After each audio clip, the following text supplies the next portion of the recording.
Yeah. Yeah. Welcome to the X-Rated Sports Network, where the takes get loud and the truth get exposed. Let's talk about it. X-Rated Sports Network. If it's game time talk, we the ones who connect. X-Rated Sports Network. Where the hot takes live and the truth get checked. East Coast talk, West Coast swagger. Stats on the board, yeah, the debate get louder. No filter talk, yeah, we calling the play. If it's sports conversation, we leading the way. From the hardwood to the gridiron plays. Breaking every matchup, every headline debate. X-Rated Sports Network. Yeah, remember the name.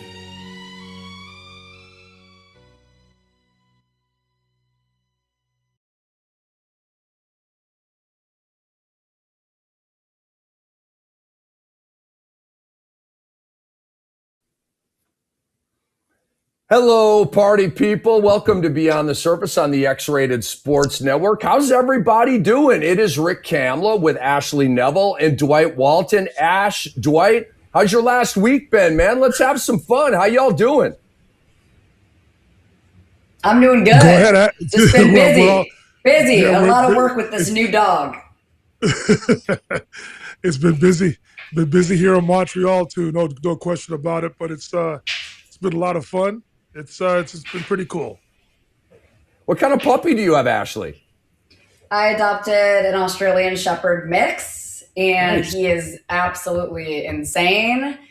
But I love him, and I gave him a loving home that he deserves. And yeah, it's just been a big adjustment. A lot of walking. We're doing like 15,000 steps and more per day. He's very athletic and so likes to go on a lot of runs. So I'm putting in a lot of cardio, a lot, and just a big adjustment for me, but he's been great. That's awesome. Well done, Ashley.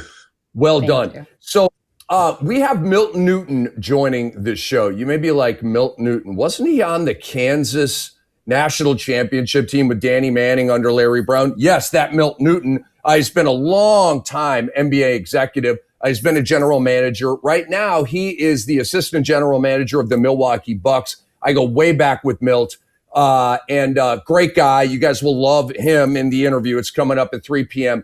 Eastern time. Breaking news, James Harden, and we never thought he was going anywhere, staying in Cleveland, 3 years, $97 million. There's a player option on the last year. It will take him through his 20th season. So, and we'll have more on Harden and the Cavs in a little bit. We start the show with the Kawhi Leonard news that we got. And it's the Kawhi Leonard trade situation explained, okay? And I'm going to break this down for you all and make this very, very simple for everybody. It's been a year of confusion. Right now, today, it ends. I'm going to clear it up for you. Here was the ESPN leaked report. The NBA has found no evidence showing the Clippers owner Steve Ballmer funneled money through team sponsors to Kawhi Leonard in order to circumvent the salary cap, period. And that's three sources, by the way. Instead, the NBA is focused now on whether the team's introduction of Leonard to team sponsors constitutes a violation of league rules. The league is examining whether the Clippers are guilty of failure to supervise employees. NBA spokesman Mike Bass said on X Monday, ESPN's article regarding the LA Clippers investigation, for which the NBA declined to cooperate, contains numerous and significant inaccuracies. That's fine. The Clippers said in a team statement, we introduced players, including Kawhi Leonard, to companies with which we had business relationships. Making introductions between players and team partners is both an ordinary practice by NBA teams and a common request of players and representatives. Clippers statement, the fact that a player has an endorsement relationship with a company that also does business with this team is not evidence of salary cap circumvention. That is the best team statement ever. The Clippers just said, bleep you, buddy, leave us alone. We've done nothing wrong. Kawhi Leonard explained. That's the segment, right? Check it out. This is one of the biggest non-stories and most annoying sports stories of our time. Let me get this straight. The Clippers sent a couple of emails that connected Kawhi Leonard to their corporate sponsors And then they let Kawhi Leonard and the sponsors take it from there in terms of what they wanted from him and what they ultimately paid him. Every other team in the league does the exact same thing with their players. Every team. Maybe Pablo Torre doesn't always find out. What I just described is how business works in America. You create a brand. Your brand takes off. It becomes huge. American companies want to plug into your brand like they're all clamoring to plug into Ashley Neville's brand right now, okay? Because it's going to help their brand be more successful. Duh. How does that happen? The power of relationships. It's not what you know, it's who you know. Ladies and gentlemen, no evidence is all you need to know about the Kawhi Leonard investigation. Kawhi Leonard right now is unofficially a Toronto Raptor, and soon, before the season, he will officially be a Toronto Raptor. Let's go to Ashley Neville here. Ashley, make sense. Explain the Kawhi Leonard situation in your own words. Do you have your arms around this now like I do or not? At this point, I just don't even care. Like, I am just so over the situation. It's been going on for over a year, and the league has taken forever to investigate. But it does kind of seem like the NBA is trying to sweep this under the rug, given the fact that it took so long. I think they wanted everything to just go away so they didn't have to investigate. But I do think there's something, maybe some blurred lines, crossing boundaries a little bit. I don't really believe the Clippers because Pablo does find out a lot. And if other teams were doing this, I think he would have found out. So clearly there's something within this story that isn't quite adding up. And maybe they're not going to have enough sufficient evidence to prove anything. And the Clippers kind of found this loophole where they could say, well, we intro everyone and whatever they decide to do with their partnerships, we don't have anything to do with that, right? But how do we know there wasn't meetings that took place that could help circumvent the salary cap? I don't know. Some of the stuff could have been off the record, right? There's a lot of like handshakes and deals that go on behind the scenes that we're never aware of. And I don't think Pablo would have spent this much time and effort digging up whatever he could to expose this situation. So I think there is something going on.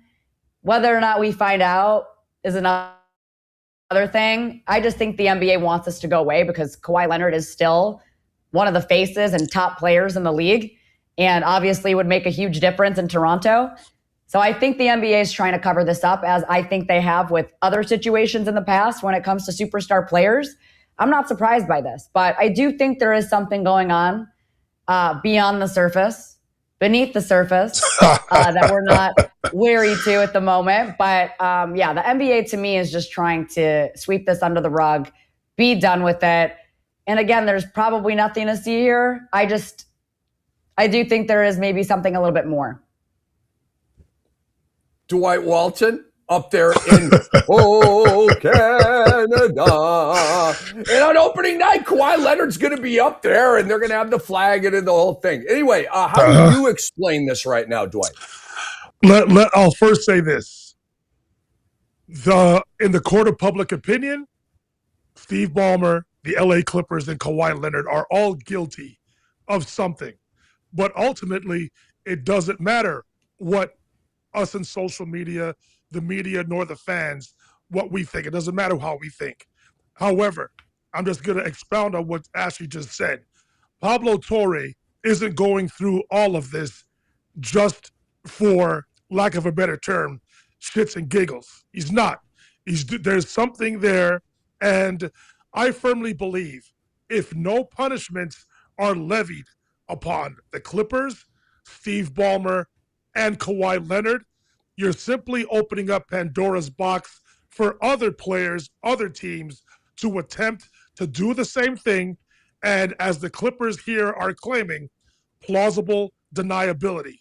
I know that's a part of lawyer vernacular. It is what it is. But you could always say, as in the case of Kawhi Leonard, he can say, listen, my Uncle Dennis handled all of that stuff. I have nothing to do with it. I don't know what he was doing. When we know, at least most likely, he knew something was going on.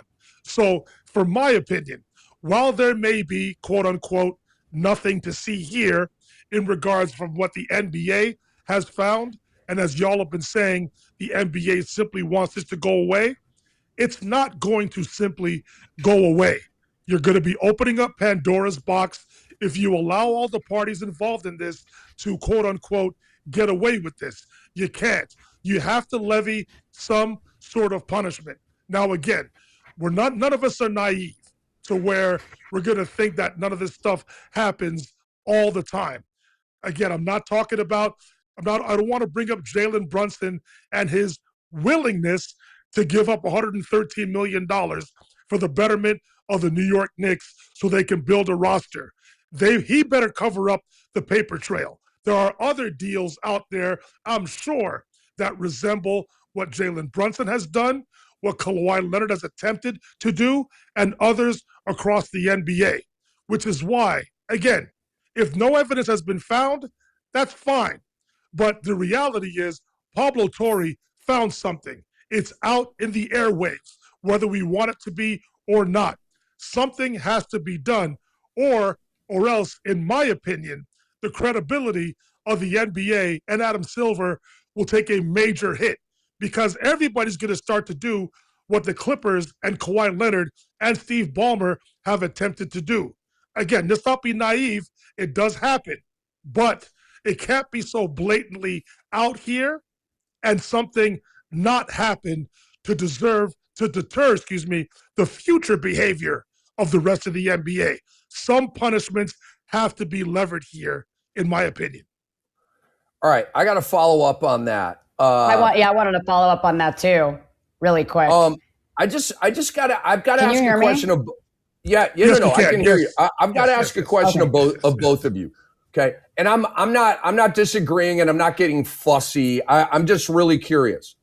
What do you think the Clippers did? Because you're talking about something without sort of like specifically speculating about it. Like something had to have happened. I think they did something. The league needs to penalize them for something. And I'm not being incredulous either. I just want to go beyond the surface here with you guys because obviously the report starts with the NBA found no evidence of any illegal stuff going on. And it was 3 sources, 1, 2, 3 of them. Okay. Not just one. So Dwight, you first, what do you think the Clippers did? What do you think Steve Ballmer and or Kawhi Leonard allegedly did? The Kawhi Leonard took less money, knowing that he was going to get more money from Steve Ballmer and the Clippers to allow them to facilitate other great players because Kawhi Leonard wanted to win a championship. And by taking less money, allegedly, then you could build a roster within the salary cap, within the rules that were in place at that time. That's the most simplest way I can explain it. Otherwise, Kawhi Leonard, we all know that But Dwight, Leonard, there's no evidence of them doing that. There's no evidence of them doing that. Okay, that's fine. That's what they're saying. But there has to be something there for Pablo Torre to have exposed something. I get it. I understand that technically nothing has been found, but something was found and something was done. Kawhi Leonard's initials are over 2 separate entities where he was going to get paid in excess of $60 million without having to show up for work. So something was found, correct? And listen, it's, again, no evidence was found, but something was found. And that's my point. And I think this needs to be nipped in the bud immediately. Otherwise, you're going to see more of this. And then teams are going to recruit lawyers to find loopholes so they can get away with it. Then you're opening up Pandora's box for everything to happen. Then this could be a complete messy disaster.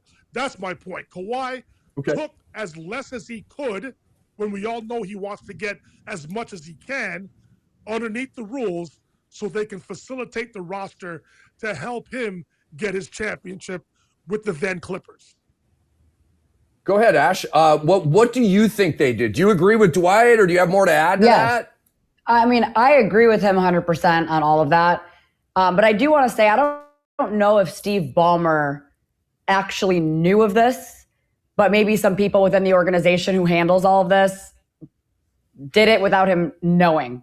And I say that just because I think he's genuinely a good guy. I just don't know if he knows all the inner workings of what's going on within his organization. If you take a look at some of the trades that took place, like I don't want to say he's not the smartest owner in the world, but I don't think he's the smartest NBA owner. But another thing I want to add on to that is the fact that the Los Angeles Lakers, there was a report saying that Kawhi Leonard and his team were requesting prohibited things within a potential contract with them, one of being including a house, a private jet, guaranteed off-court money, and a team ownership stake, which violates the NBA's collective bargaining agreement. So after that came out, you really want me to believe that he wasn't requesting some of that same stuff, if you will, with the Clippers? And then this report with Pablo comes out that they were potentially offering him, sponsorship opportunities with all these other companies that they're doing business with in order to circumvent the salary cap. I think it's exactly spot on with what Dwight said. He's getting money elsewhere, right? And then he took less money from the Clippers so that they could build a roster around him. It didn't work out that way. I believe that's karma for what the Clippers did, right? But at the end of the day, it's clear that Kawhi's team was asking for favors and other prohibited requests within the collective bargaining agreement, as per that Lakers statement that I guess the then Jeannie Buss immediately rejected the demands as well, ending negotiations. This isn't a lie. No one debunked that. It wasn't refuted. This clearly happened with the Lakers, and they said no. And that trade went through, obviously did not go through. So yes, something happened. We might not ever find out what it is, but Pablo knows. Come on, Rick. Listen, you've been in the media business for 30 plus years.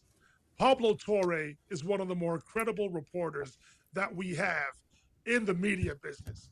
He is not going to put his name on the line nor attach himself to something that's going to be a smokescreen. There's a lot of tentacles to this. There's a lot of credibility to this. He has been loud and proud in regards to this. Again, the NBA could say what they want. And again, we are in the court of public opinion. But where there's smoke, there's fire, man. And the NBA needs to do something. If they let all the parties involved walk away from this unscathed, all hell's going to break loose as far as I'm concerned. So I don't believe, Dwight, that that's going to happen. I want to go back to what I read from the ESPN article about the failure to supervise. ESPN reported that the NBA has moved on to vetting that, not vetting. They've found no evidence that Ballmer circumvented the salary cap. Maybe they hit it beautifully, or maybe they didn't do what they have been alleged to have done, but they didn't find evidence. But ESPN's reporting that now the NBA is kind of going down a different avenue, and that is determining whether they penalize them for quote unquote failure to supervise your players. That, Dwight, is how I think the NBA vets this. They fine Steve Ballmer $500,000 or some big number, right? Okay. So there will be some kind of penalty going on here. That's what I think is the ultimate conclusion here. Might be $1 million, $500K, whatever that is. Okay. And is that going to scare other teams away?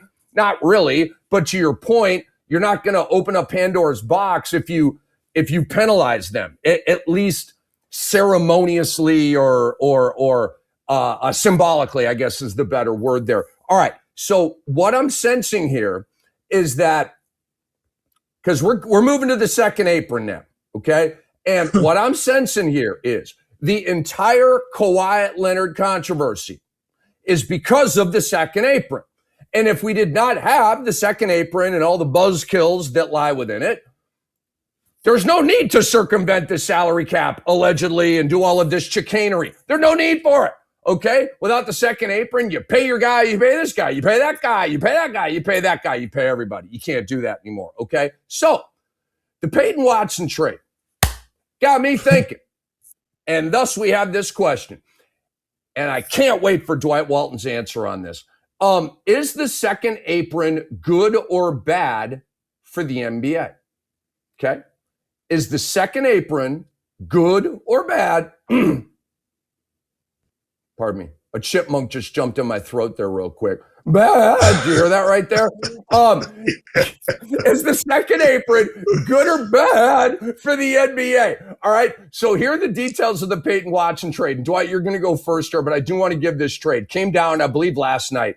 So the Cavaliers get Peyton Watson from the Nuggets. Okay. 4 years, $88 million. The Nuggets literally could not pay Peyton Watson 4 years and $88 million. Couldn't do it.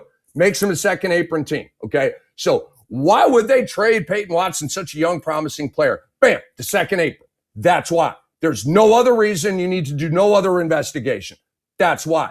So the Cavs get Peyton Watson, a 2027 second from it's going to the Wizards so that Cam Whitmore, my guy, can go to the Cleveland Cavaliers and once again never get any playing time. Okay, the Nuggets get an unprotected 2031 Cavaliers first round pick. Very, very important.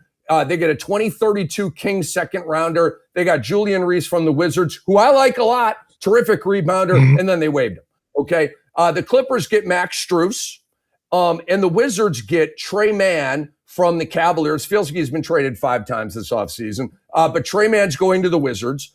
The Wizards also get a 2027 second rounder from the Cavaliers. Okay. And the Hornets get Dennis Schroeder. That's your trade. Okay. Big trade, a lot of guys. So Dwight Walton, is the second apron good or bad for the NBA? Before I answer the question, Rick, I want to go back to the Kawhi Leonard situation in regards to the second apron.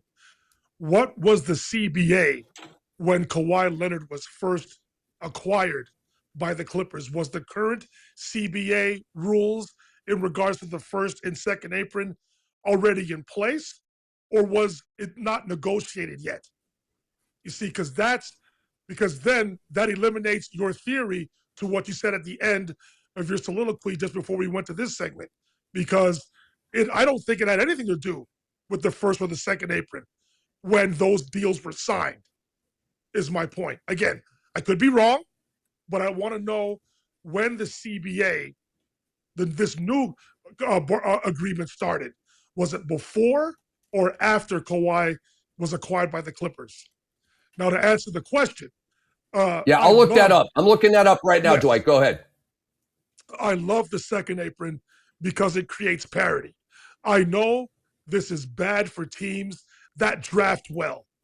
2 teams in particular, the Oklahoma City Thunder and the San Antonio Spurs, because you basically have a short window under the current CBA in regards to the first and second aprons, to where you have to, you can keep players for a certain amount of time. Then when it comes to pay the main players, you've got to make a decision as to who you want to keep and who you want to let go. And that's so in regards to the teams that draft well, I understand that they wouldn't like the new current CBA. But we have to understand, it was the owners, the league, and the players that agreed to this collective bargaining agreement. So you can't complain about something that you signed a couple of years ago. But for me, because of the parity that we have in the NBA, last season, you've heard me say it numerous times, 19 teams in the association finished at 500 or above. That's unheard of going into the playoffs, going into last season. With all due respect to my lovely cousin, Dr. Phil McDonald, the patriarch of this here podcast, I don't think any of us outside of Knicks Nation had the Knicks winning the championship going into last season. All right? They played well. They won the championship. Congratulations to them. But to me, that's the beauty of these aprons. Then, just 2 days or a day after the Knicks won, because of the current CBA, their owner, James Dolan, immediately said, we are not going into the second apron. and that ultimately cost them Mitchell Robinson, who I think was a major contributor to the Knicks championship last season. So we'll see how that plays out going forward. But the Thunder had to make roster changes because of the second apron. The Spurs are going to have to make decisions going forward because of the second apron. But what that does, I think it creates parity. It puts the GMs on notice. The GMs have to actually do their jobs and be able to manage the salary cap, the luxury tax, and the first and second apron. So for me, because I'm all in favor of parity, I 100% love the fact that the second apron scares general managers and it forces them to have to make moves in order for them to continue forward and to try to maintain a competitive roster and ultimately win an NBA championship. All right. Dwight is on the good side. And Dwight, you, my friend, made a great point. The collective bargaining agreement, pardon me, that we talk so much about took effect on July 1st of 2023. The transactions and endorsement deals under investigation, specifically Kawhi Leonard's 2022 agreement with the company Aspiration, occurred before the new CBA was implemented. So this is not a second apron thing in any way, shape, or form. Great point by you. And AI comes up pretty clutch from time to time. Ashley, what is your answer to this question? Is the second apron good or bad for the NBA? Can it be both? I'd rather you choose a side, but it's your answer.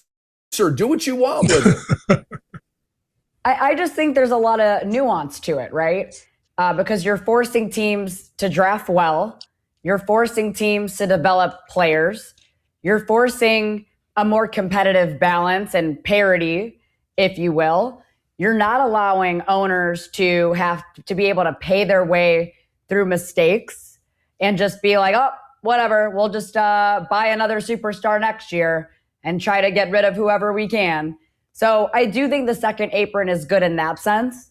But I also think that it hurts the NBA on the flip side, because now you're not allowing, I saw that comment that we popped up there, to create dynasties.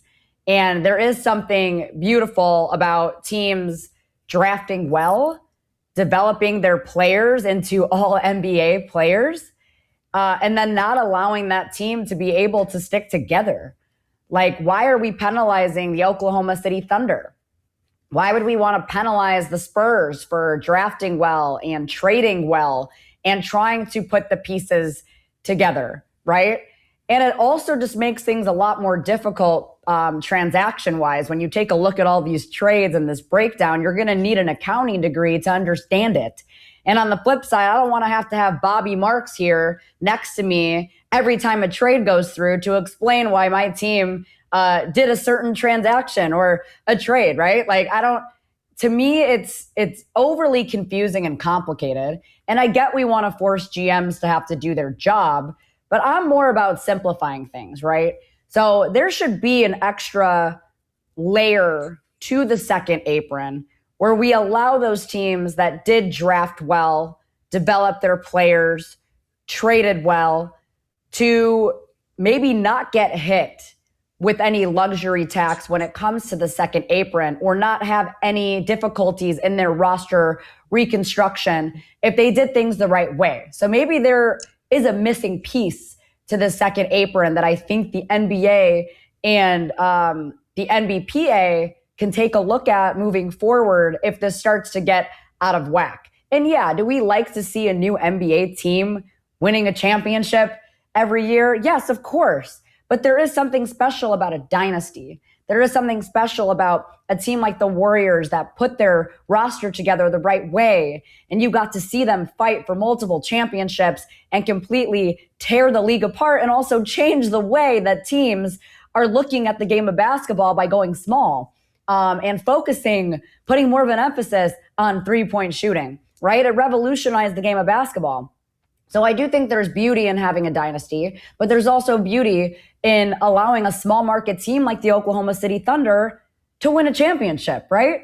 We want to see other teams like the Hornets succeed and the Pelicans and the Atlanta Hawks. I want that for them. I don't want to see the Lakers and the Celtics winning championships every year, right? We want that parity, but we also want to reward teams that are drafting well.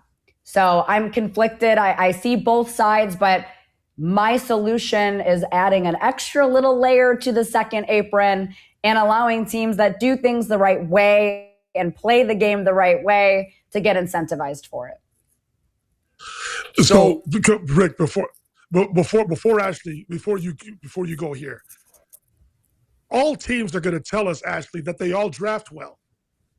All teams are going to tell us that.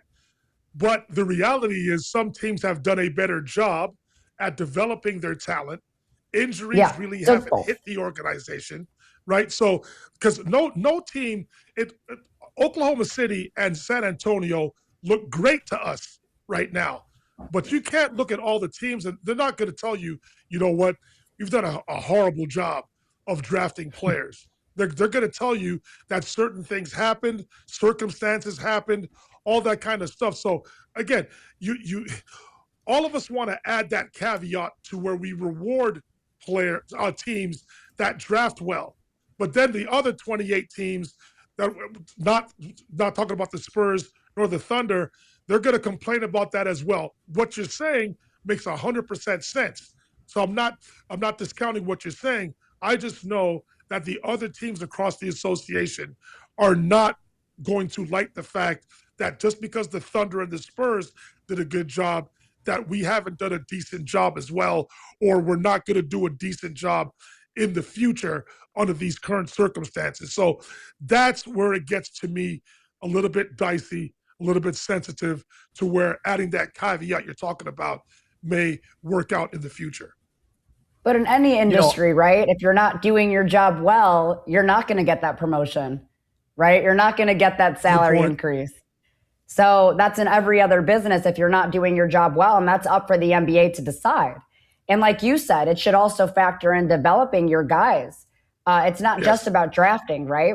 You should be developing them and putting them into a position where they can succeed. I mean, we've seen a lot of players drafted one place, and once they leave, they shine. So it should be a little bit about drafting the right players and developing too. So I think they should be incentivized for it. And that's up for the league to decide. So the thing that I was going to say is, and they're not going to be able to do this, right? It would have to be something they added to a new CBA, I don't know, 5-7 years from now, whatever it is. But where set up a thing where you get some relief if it's a homegrown player. Okay, so if you're Cleveland and you make a trade or bring in James Harden, that's not a homegrown player. So you don't get any relief on that. But if you're, OKC, you don't get relief on SGA, but you get relief on J-Dub and Chet and guys like that. If you're San An, you get relief on Wemby, Castle, why am I blanking on the other stud? Harper. Harper. But not on Fox. Right? Because you traded for him. Mm-hmm. So I'm kind of spitballing here, but I'm buying what you're selling, Ashley, in terms of not so hard and fast. Can we maneuver this and finesse this a little bit? Because I think by the way, and I'll get into my answer here. I think the second apron sucks. I think the second apron is awful for the NBA. I think it's a disaster. Okay, I think it's a freaking disaster. If the best thing we can say about the second apron is that parity's back in the NBA, I never needed it. I've never been like, oh, I'm so bored with the Bulls winning every championship. I'm so bored with the Warriors winning every championship. It is what it is, man. Buzzsaws emerge, and you behold the majestic beauty of a buzzsaw. Like the Kobe Shaq Lakers that won 3 in a row. There's nothing wrong with that. That's the way the NBA has always been until now. Literally. Minneapolis Lakers dynasty, Russell Celtics dynasty, Magic Kareem dynasty, Bird had a dynasty at the same exact time, Jordan dynasty with Pippen and Jackson, Lakers dynasty, the Kobe dynasty, the Duncan dynasty, the LeBron dynasty, to a degree the Wade dynasty, the Curry, Clay, Draymond / Durant dynasty. And then now. And I don't know if we'll ever see another friggin' dynasty, okay? I don't like that. And I'm not saying I have to have dynasties. I'm just saying, let's just see what happens. If a team builds into a dynasty like the Spurs freaking look like they're about to do, let them do it. Don't put all these restrictions and ceilings and unpacking and unzippering, and just when you start to make your ascent, Charlotte Hornets, you have to tear everything down. That's not good for business. And Dwight says, GMs actually have to do their job now. I get it, and it's a bit of a flippant comment, and I dig it, dude, I do. But I play the Ashley card to that, because she said, I like to simplify things. And I agree with that. They have made GMing in the NBA way too freaking difficult. Okay. And so was it maybe too easy when you could just, as Ashley said astutely, buy your way out of mistakes, which was a really clever way to put that. And teams certainly did that for years. Okay. These are good points, but the bottom line is the second apron is just god awful. The new CBA started out as just bad for the players. Brunson has to give up $113 million. Durant has to take a pay cut. LeBron's on the freaking league minimum right now. Okay. And then you've got like the rank and file guys, like my guy, Kelly Oubre. Kelly Oubre should be making $15 million a year in the NBA. Period. I'll die on that hill. I love Kelly Oubre. Brings energy, lights up the arena, really terrific scorer, changes ends with the best in the NBA. I could go on and on and on. And he's a dog. I like Kelly Oubre. Kelly Oubre is having a tough time making like $6 million right now. That's not right, okay? 5 years ago, Kelly Oubre would be well into like $10 million plus per year. Now he's scuffling around $4, $5, $6, $7 million, okay? There's a lot of guys like him. The new CBA sucks for rank and file players. It sucks. Ask DeMar DeRozan, how's the new CBA going for him? He's free. Is he on a team? Bradley Beal. And I know he's coming off of a major injury. Russell Westbrook. The second apron retired Russell Westbrook. I'm kidding. That was kind of a joke. The league retired Russell Westbrook. It's not even an apron thing. So Rick, you mentioned his name. Okay. We could discuss how this whole thing started, but it was the Kevin Durant signing with the Golden State Warriors that I think put the rest of the league on pause, both the league office and the players. Now, we're going to say that because of LeBron empowering the players to make their own decisions, that's what gave Kevin Durant the freedom or the courage, if you will, to join a team that he had just lost to 3 months prior. Well, not even 3 months, a couple of weeks prior to the Golden State Warriors. You end up joining that team and creating what should have been a dynasty. And then Kevin Durant did the rest of the NBA a favor by succumbing to whomever you think it was. Social media, fans, friends, family. Well, listen, you were the best player for the Warriors. You were the reason why they won. You were the reason why they met you up at the Hamptons, because they knew that they couldn't beat LeBron James without you. But then when they were all still saying that Steph Curry is still the man on the Warriors and that you couldn't win without him, then you succumbed to the peer pressure and you left and went to the Brooklyn Nets or to whomever you went to after that. But the reality is that Kevin Durant signing with the Warriors back in 2017 is the reason why we have the new CBA that we do and the first and second aprons. It's forcing teams to have to make decisions financially and sort of deterring the elite athletes the elite free agents from signing with whomever they want to, because it completely changes the trajectory of all the franchises that they're playing for. So that's why this ultimately was done. I have no idea why the Players Association ratified this or agreed to this. No idea at all. It's not good for the players. So let me wrap up. Let me wrap up my thoughts here. So NBA shot callers are literally building juggernauts, and then they quickly have to trade one of their main pieces to fit under the apron. That's why Boston traded Jaylen Brown. Yeah. And we can talk about what he said, and he's outspoken. Look, all that stuff maybe is 1% of why Boston traded Jaylen Brown. It was the second apron. He's got an extension looming. We can't pay him. LaMelo Ball, why is he no longer a Hornet? The second apron, okay? Extension looming. They didn't want to pay him 60, 70 million, whatever the hell it is, okay? Peyton Watson, the only reason Denver traded him was the second apron. There's no debate over that, okay? Denver got priced out of Watson just like the New York Knicks got priced out of Isaiah Hartenstein. It's the exact same thing, okay? The second apron sucks because it forces teams to almost immediately tear down a young, vibrant, up-and-coming team, and their fan base is like, wait, what? Dude, we were just like making our move, and now Miles Bridges is in Phoenix, and LaMelo Ball is in Minnesota. And now we have a completely recreated Charlotte Hornet team. Once again, we're the Charlotte Hornets again, okay? Con Knipple, you better ball the frick out this year, dude. So is the second apron creating parity or mediocrity? Parity, Ponder Rick. that for a second. Okay, Parity, but Ashley, go ahead. Come on in here. So I was going to say that we might start seeing more players want to team up with other superstars, and they'll just take less money. Because if you're really a superstar player, you're making money elsewhere at this point.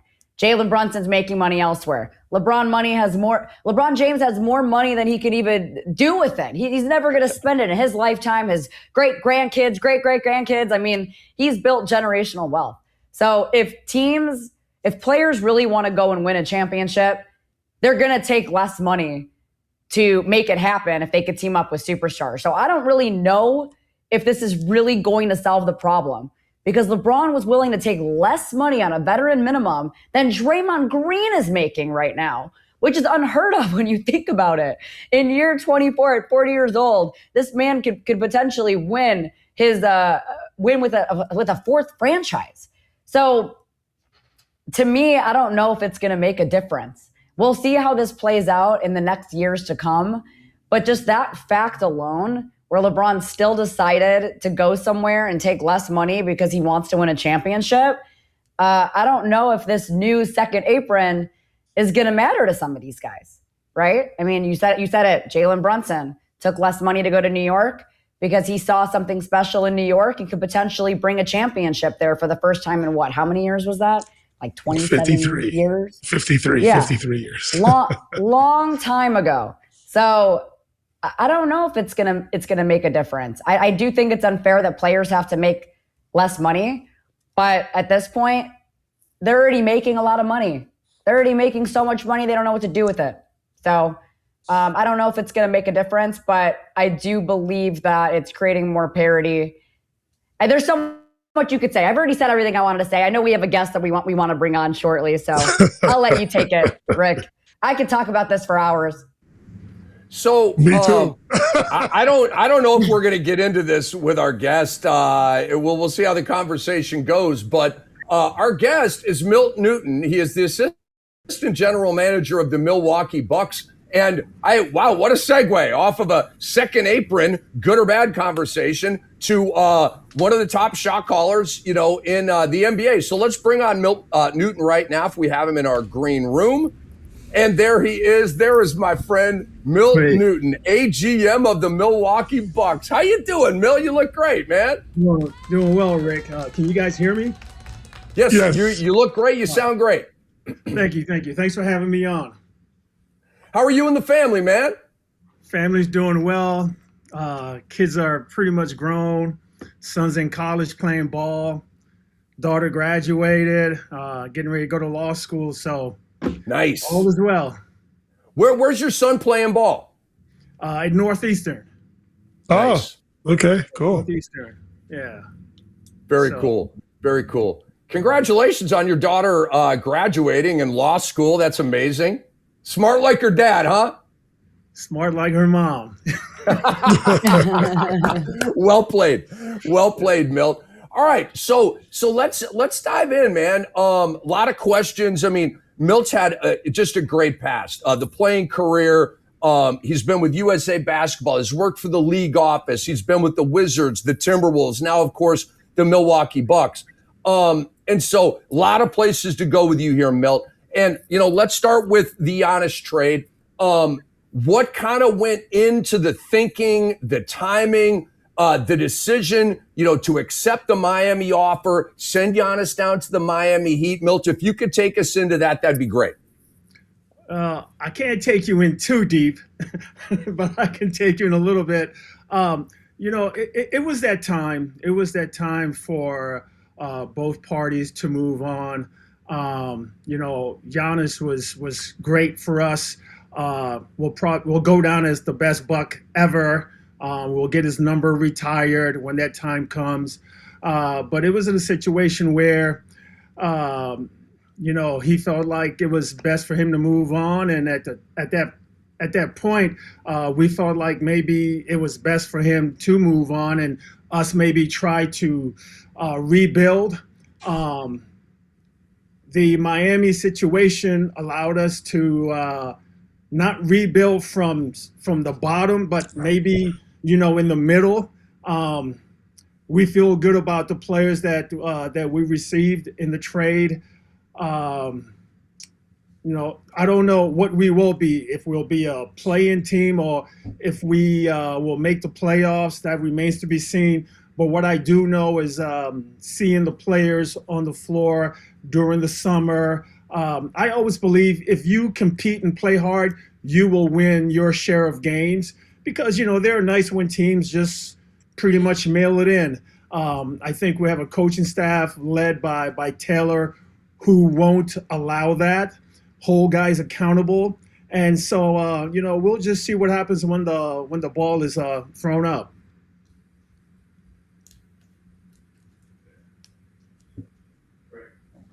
Mute, Rick, mute. Sorry about that. Before I bring in Dwight Walton to the right, Ashley Neville to the left, I just want to say, Milt, I am on record, okay, here on this show and on social media, predicting very proudly and confidently that the Milwaukee Bucks will have a better record this season than the Miami Heat. Just want to say that. I love the collection of players that you guys got from Miami. I absolutely, Jaquez, come on. You guys did, I think, a phenomenal job of, you're at this point, like you explained, got to make a move. All right, we're vetting all these offers. I just think you and John Horst, the whole organization, did a really, really phenomenal job. And I've got you guys finishing higher than the Miami Heat, on record with that. I have met with a lot of resistance, Milt, with that take, but that is my take. So let's bring in Dwight Walton here, man. Milt Newton, Dwight Walton, he's a Canadian basketball legend. He played in the Olympics with the Canadian national team, long-time overseas career, and just a general stud. Hey, Dwight, nice to meet you. Nice to meet you as well, Milt. Hey, I played one summer with the Halifax Windjammers. Mm-hmm. Yep. And if you remember old coach Mickey Fox.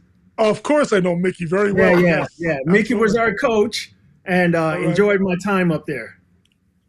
But yes, listen, the Halifax Windjammers, and of course, in that part of Canada, in the Atlantic part of Canada, beautiful. They draw extremely well basketball crazy fans over there, and it's a beautiful, picturesque part of Canada as well. And I want to continue on that theme. I have another Bucks question for you, but to the international side of things, you're from the U.S. Virgin Islands, and in doing the research for this interview, you've done a lot back in your home country, and the park that you grew up playing in is now under your name, playing ball with your best friends. How does it feel to have that park now named after you? That's where your journey started. And to have it come full circle, to have your camp run from there, to have the country uh, reward you, acknowledge you with a major part of something from the government there as well. Speak to how you've given back to your community and, in for lack of a better word, to your country in regards to your basketball journey. No, it feels great. I'm honored. If you knew when I was a kid, when my mom would say, "I want you home by 6 p.m." and I'm coming off the court at 10 p.m. I'm getting a whooping after. But it feels great to be thought of like that, to the point where they want to name the park after me. As a kid growing up, I left there when I was 13 years old.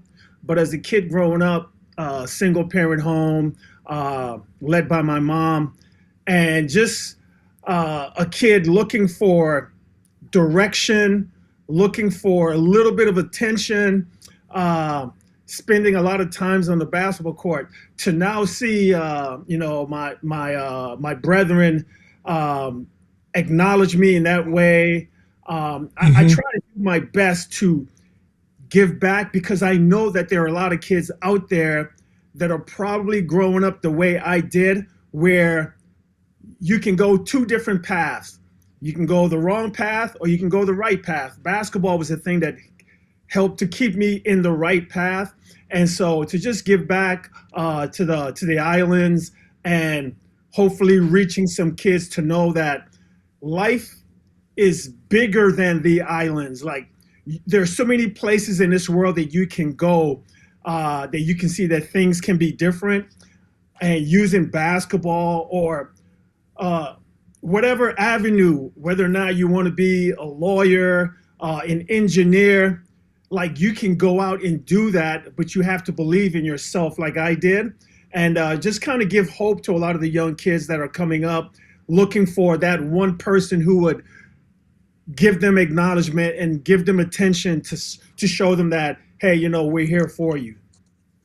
And if you can speak to the impact that 3 Hall of Fame coaches have had on your career, and if they've come to your country and spoke at your camp, participated in your camp. We're talking about Larry Brown, Roy Williams, and John Calipari.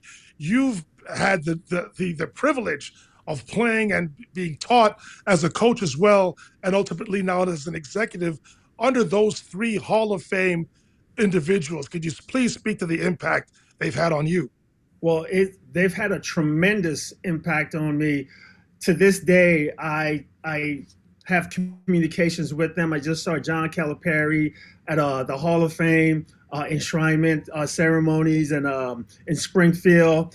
I saw Coach Williams there, and Coach Brown wasn't there, but I speak with Coach Brown all the time. And going back to the islands, Coach Brown did come by and did a camp seminar for the coaches there. And when I tell you he spoke for 3 hours and didn't repeat one thing twice, he has so much knowledge. But all 3 of them I hold very highly in my life. They're all 3 mentors. John Calipari was actually the one that recruited me to Kansas. And as he likes to tell people, I was his very first recruit when he was on the Kansas staff. But I stay in communication with them, and I see them all as mentors. Man, that is fantastic. Ashley Neville, Milt Newton, Ashley Neville. Hi, Ashley. Hi, How are Milt. you? Welcome to the show. I'm doing great. How are you doing? I'm doing great. So Thank you. I want to get back into this second apron, from a front office perspective. Do you think that it's creating more competitive balance, or do you think it's harder to keep a great team together? Well, I think the intent was to have competitive balance amongst the teams, but I know for us, it probably hasn't been that, because at some point, if you develop a player and you're up against the apron, it makes it harder to keep that player. Now, if you want to go further, pay more salary, and you're able to do that, if you're one of the more, I guess, wealthier teams, and you can do that, you will. But for some teams, you can't do that. And so you tend to lose players who you would hope to keep. It doesn't allow you to do that without the penalties that come with it. And the penalties are too great. Frozen picks, can't take back more salaries, can't aggregate salaries. So I think it's something that may be reconsidered in the next agreement that the league and the union comes up with. But if you ask 30 teams, you may get 30 different responses. But I think as a whole, I think it really hurts in terms of keeping a roster that you would like to keep together. I think it kind of harms that a little bit. So is there anything you would suggest that could potentially provide more financial flexibility for teams that draft the right way and develop the right way? Because that was my argument when we were talking about if the second apron's good or bad. I think there's nuance to that situation, right? It could be both, but potentially maybe they can add something in there that says if you do draft well and you do develop your players and do things the right way, you should have more flexibility moving forward. No, I agree with that. Really haven't given it much thought because I think we all try to abide by the rules.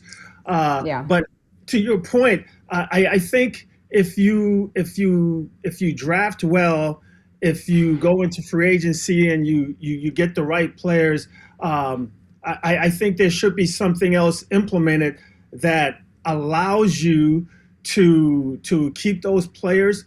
But at the end of the day, it kind of depends on how much you're allowed to spend. Like I said, some teams are more wealthier than others, and it depends on how much money you're willing to spend. If it goes in that direction, then it just comes down to how much money you're willing to spend to keep your team together. But then it goes back to the old way of we used to say the teams on the coast, for some players, are more attractive. So you'd rather play in New York, you'd rather play in the LAs.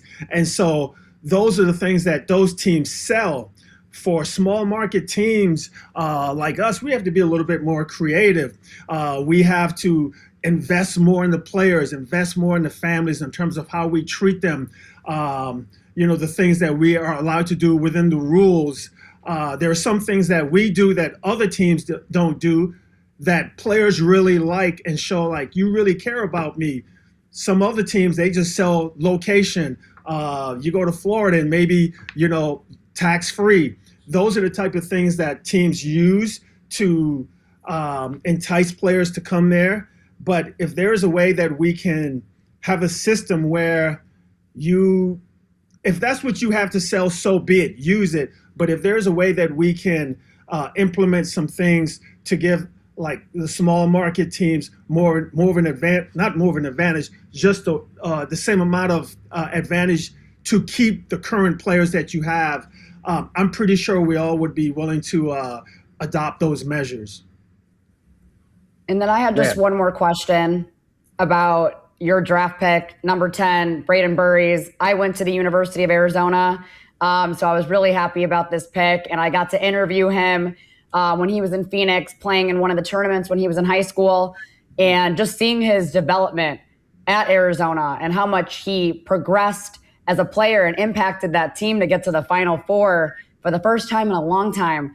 What was it that you saw in his game that you felt that he would be a perfect fit in Milwaukee? And what are maybe some of the things that surprised you when he first entered your building?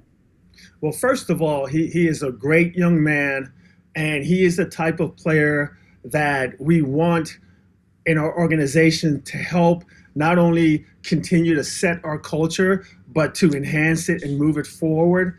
The one thing, like there are certain players, and I'm talking about like the LeBrons and the Kobes and those type of players that they're scoring a ton of points on the high school level, if they went to college on the collegiate level. But when you get to this level, chances are you're not going to be scoring a bunch of points from day one. So what you have to do is find those type of players that have that capability, but at the same time knows how to play within a system, because that's what they're going to do when they come to this level. You're going to come, you're going to play in the system, you're going to make the pass when you're supposed to make the pass, you're going to cut, you're going to do all those different things that help you to contribute outside of being a bona fide scorer. Like I said, those are a dime a dozen, and those are players that develop over time. He has shown us that he is a type of player that can play within the system, and within the system be successful. In summer league, he made the all summer league team, played really well. I had a former GM who I worked for said to me, "Hey Milt, you know what? I averaged 33 points in summer league and 6 during the season." So it's a big difference. But if you come in thinking I'm going to rebound, defend, make the extra pass, do those type of things, your talent will show, which I believe will happen with him. And the one thing I believe he has going for him right now is his body. The NBA is a physical league, and he has the body to not only take physical play, but dole out physical play, which he showed in summer league. So I don't think that's a hurdle that he is going to have to navigate. I think he'll be able to do that from day one. And that's one of the things that help you in this league as a scorer. Can you take physical contact? He can. And so, but in terms of his playing ability, he can shoot the ball, pretty good defender, and just a really humble player that is willing to take constructive criticism, take instructions, go out on the floor and do what he needs to do to make coach happy. And if you make your coach happy, chances are you'll stay on the floor to compete. Milt Newton hanging out with us on Beyond the Surface on the X-Rated Sports Network, Assistant General Manager of the Milwaukee Bucks. Milt, it is story time. I would like to bring up some players and just NBA figures, basketball figures that you have worked with, worked for, and that kind of thing. We got to start with my second favorite player. My first favorite player is Magic, okay? My second is Kevin Garnett, the big ticket, okay? You brought him back to Minnesota, all right? You were the Wolves GM from 2013 to 2016. You brought Kevin Garnett back to conclude his career. Talk about that, and then, give us a good, we know how intense and just 1,000-watt Kevin Garnett is. So if you could kind of talk about that and give us a good KG story. Well, we brought him back because he is Minnesota basketball. And at the time, we had a team that needed a little bit more veteran leadership, guys that could show our young guys. We had Karl Anthony Towns at the time. We had Andrew Wiggins. I think we had Zach LaVine. But we needed that veteran presence, one that players would look at and go, he's done it before at a high level.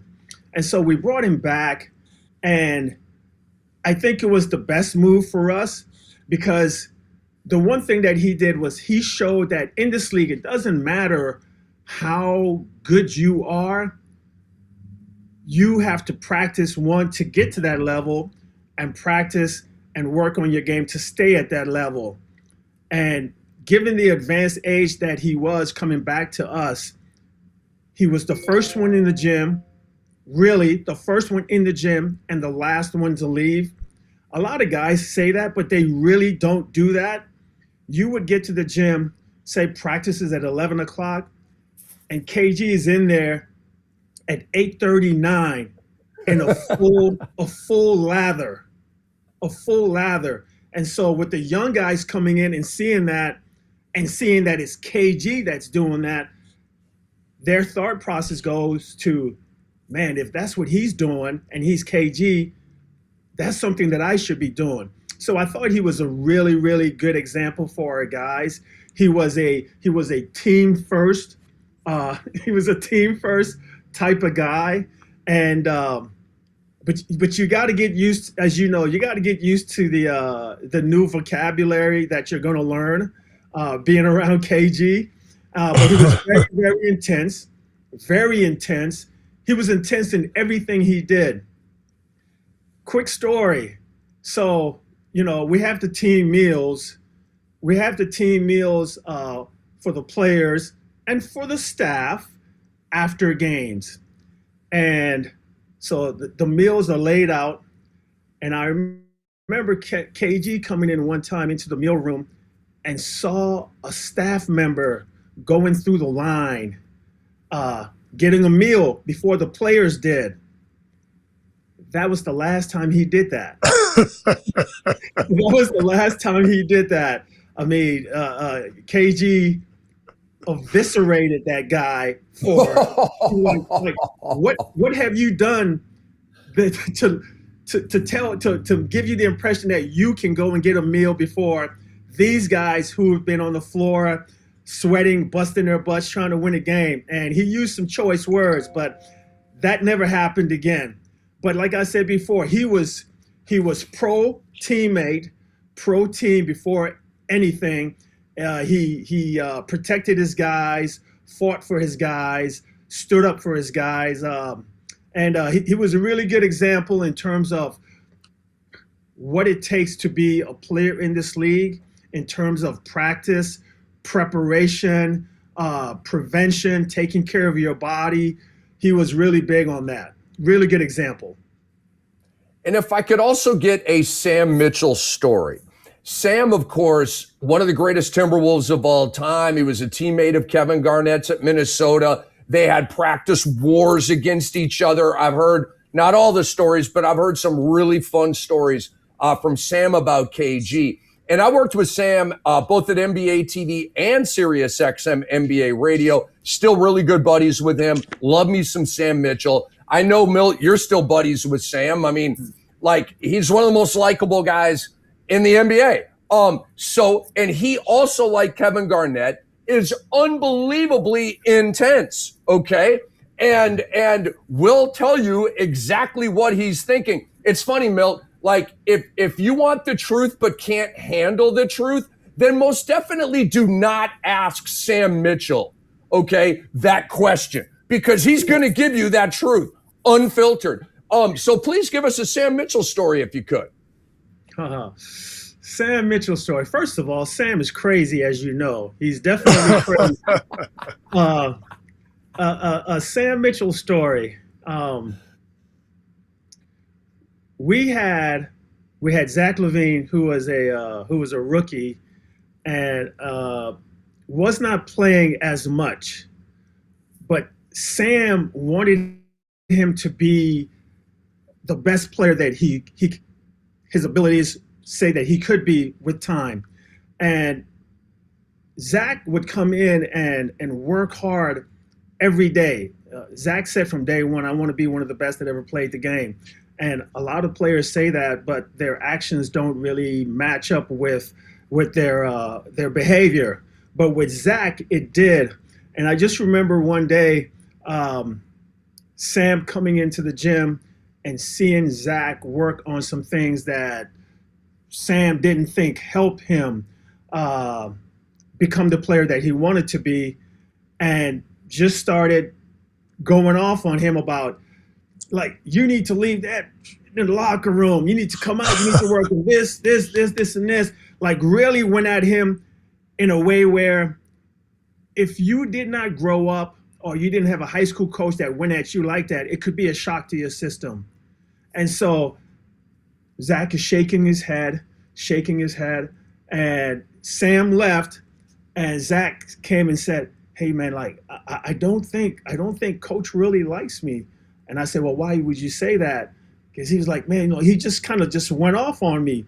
So I had to end up taking him to dinner to explain to him how this works. Like, you have some coaches, like I had Larry Brown, that some days I thought the guy hated me. And so it depends on how you, coach would always say, don't listen to how I say it to you, listen to what I'm saying to you. And I had to have Zach understand that same thing. Like, nah, coach loves you. He wants to see you improve. He wants to see you get better.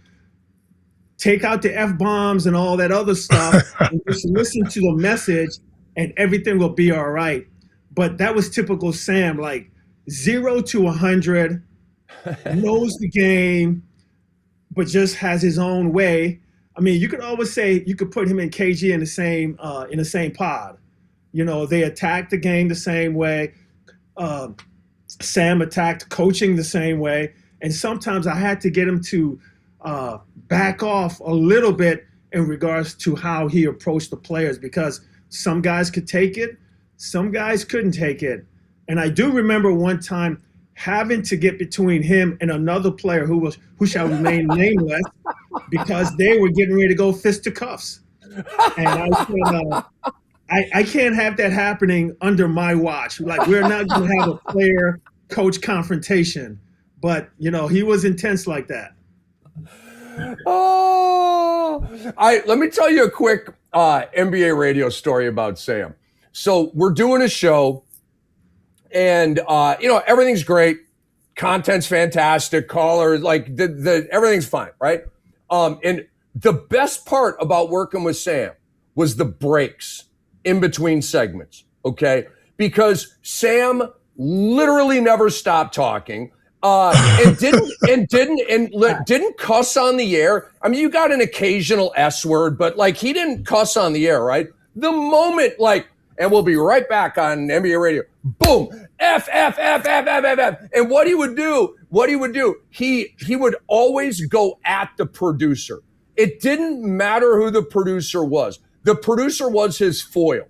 So he was just always completely busting balls on the producer. Like, what are you even doing here? How are you helping this broadcast? Right? You can imagine Sam, and it's all just joking, sarcasm, and stuff like that. Yeah. But literally the breaks, and this guy, Robbie Randazzo, who I love over there, him and Sam, it was, because then Robbie'd go back at him. Most producers just be like didn't know what to do. Robbie would go back at him, and it would just turn into this like unbelievable trash talking segment. Our session. I love me some Sam Mitchell and Milt. Thank you for those answers. Dwight, come on in here if you got another question or two. I just wanted to add on to your Sam, or the actual coach-player dynamic, Milt. The one thing I learned, if a coach is not talking to you or yelling at you, that means he doesn't care. He or she doesn't care. I think the more they talk, the more they coach you, the more they cuss at you. I think they actually want you around. They want to see you succeed, and they actually want to help you. So that's another way of looking at how Sam and other coaches who were sort of intense, for lack of a better word, that's how they were to work. So if they stop talking to you or stop coaching you, that's when I would get concerned. But my next question for you is, as the general manager of the Minnesota Timberwolves and the current assistant general manager for the Milwaukee Bucks, what is a day in your life like? What is the most difficult part of your job? When you're thinking of trading for a player, acquiring a player, looking for how a player plays, when you're scouting a player, what goes into all of that in your mind in terms of the job as general manager? Well, in my mind, well, first of all, we have a culture that when I was back with the Washington Wizards, during the draft and during free agency, we had this thing called the shit box. And so didn't matter how talented you were, if you were put in that box, people couldn't pay us to have you on our team. And so in terms of looking at players, one, and this comes from observation, it comes from intel gathering, you know, is he a good person? Is he a good teammate? Is he the type of person that you can bring into your locker room and everything is okay. You have locker room lawyers on the collegiate level, on the NBA level, the type of guys that could break up a team based on the talking and being counter to what needs to be done. So are you a good teammate, a good person? Now you do have to know how to play the game at a high level. And so I take a lot of what I think from my former college coaches, mostly Larry Brown, how he evaluated players. If you compete and you have a high basketball IQ, it doesn't matter. Well, it does matter, but not as much if you're really talented. I believe high IQ players will always find a way to figure it out and add value.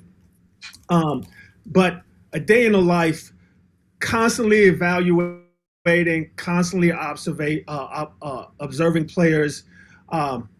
We are in the people business. So when you say general manager, yes, we have to do a draft, we have to go through free agency, but we are managing people, managing players, managing coaches, managing a staff.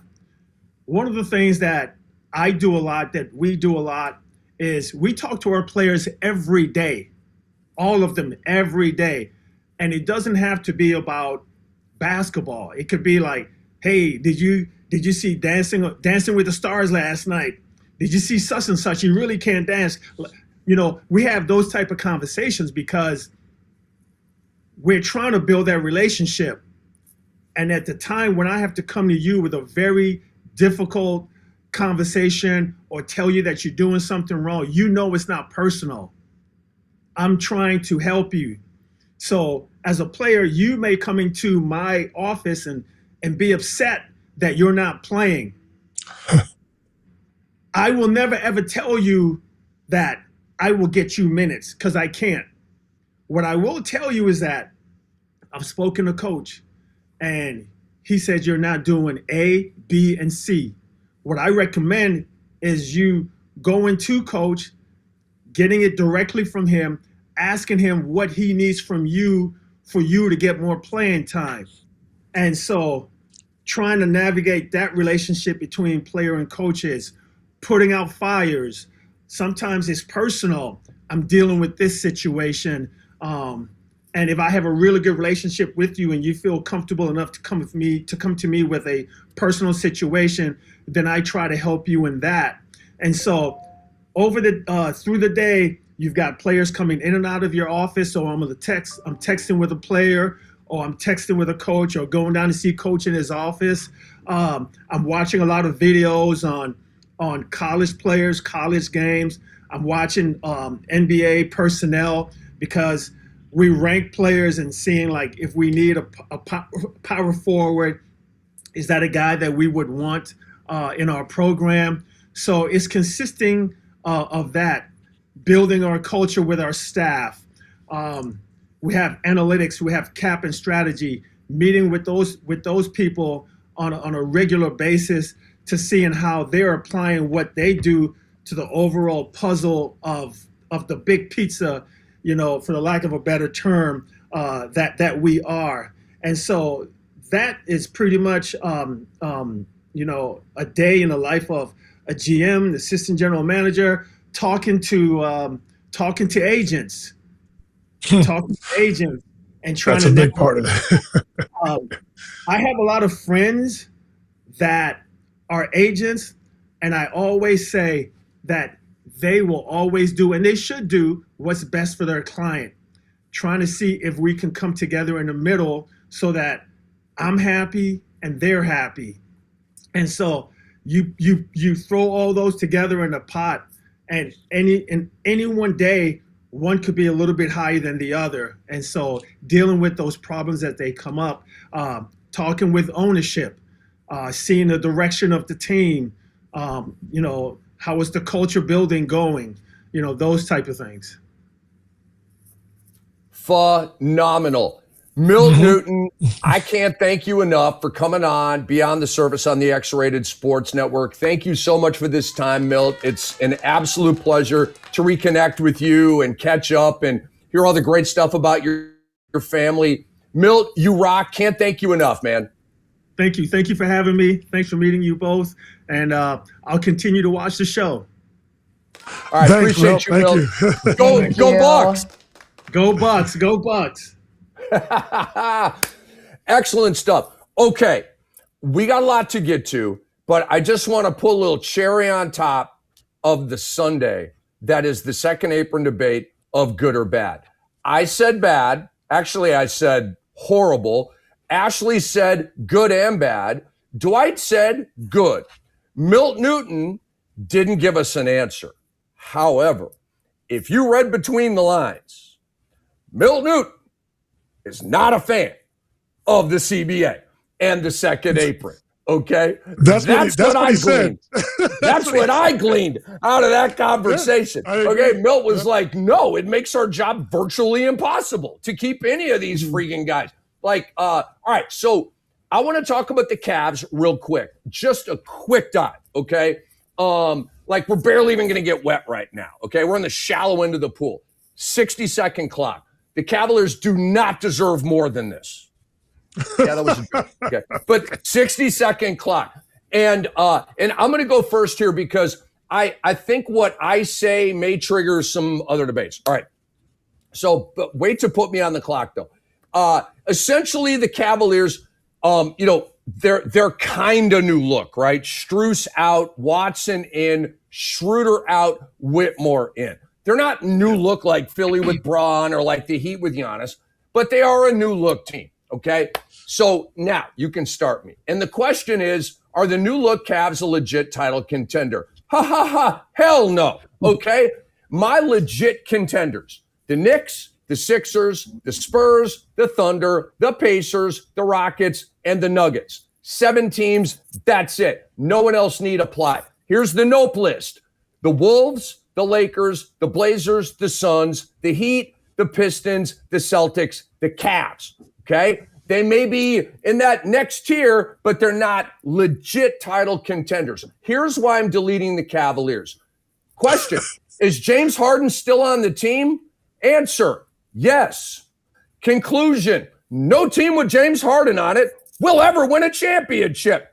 It'll never happen. There's a better chance of an NBA team coming back from 0-3 down in a playoff series, which has never happened, than James Harden ever winning a ring.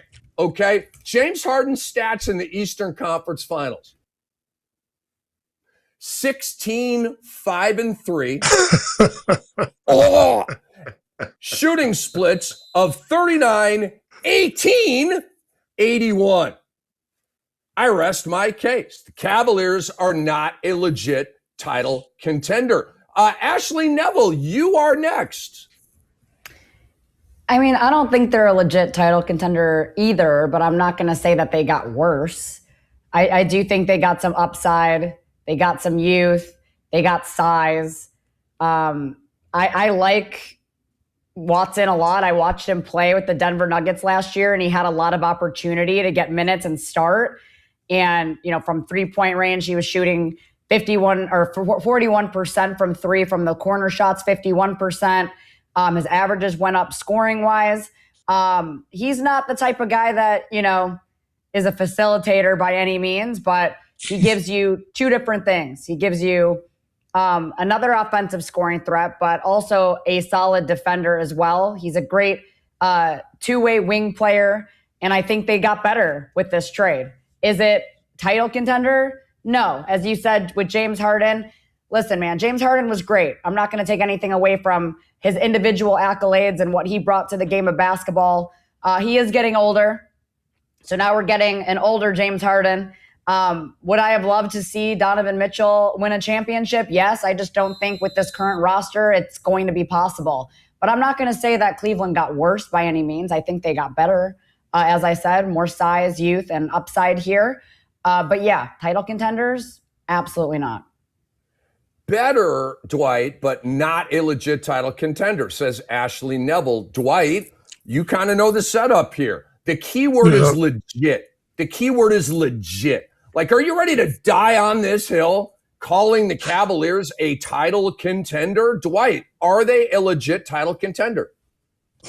I will echo the exact same sentiment Ashley just did. They are not a legit title contender, but they have improved their team this offseason. They got more athletic on one of the more, if not the most important position in today's NBA, and that's on the wing. I'm a huge fan of Cam Whitmore, but Cam Whitmore tends to get in his own way.